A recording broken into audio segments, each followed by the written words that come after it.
Once you've set up Content Organizer, you can add a Send To connection to it so that content can be routed to it from other locations. A Send To connection can route content automatically, or you can also add a Send To connection to document libraries so that people can route their content from the library to the Record Center.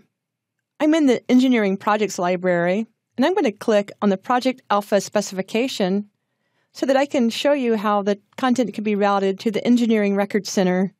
Then I'll show you how you can add the Send To connection to the new Record Center we created.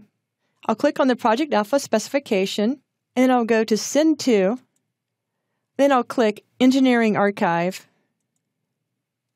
and click OK. It tells me that the submission is pending. Basically, it's going to send it to the Record Center so that it can be further processed. I'll click OK. Now let's take a look at the Engineering Record Center. We can see the Project Alpha specification and then My Records Pending Submission, basically the drop-off library for that Record Center.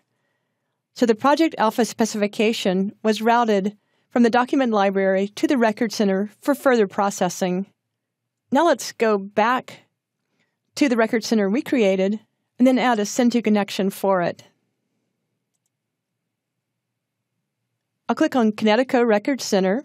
First, what I'll want to do is get the web service URL that we'll want to specify for the Send To location. One of the easiest places to find this URL is in the settings for Content Organizer.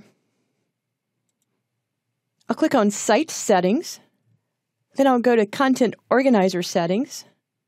And at the bottom of this page, you can find the web service URL. I'm just going to select the URL, press Ctrl-C to copy it, and then click Cancel since we haven't changed anything.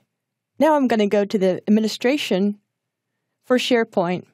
I'll click on Admin, then click on SharePoint, and go to Records Management. You can see the Engineering Archive Send To connection that was already there. Now let's create a new connection. I'm going to call this the Connecticut Records Library. And I'm going to paste in the URL that we just copied. I'm going to make sure this checkbox is selected because that allows the Send To menu to contain this connection.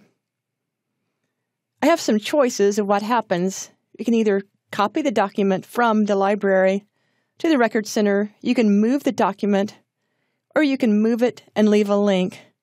I'm going to select Move. And then I'll type a description so people know what's happening. Then I'll click Add Connection.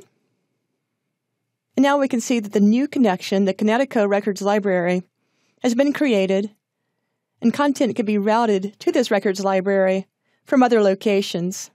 A Send To connection is a great way to enable content from different places to be routed to your Record Center.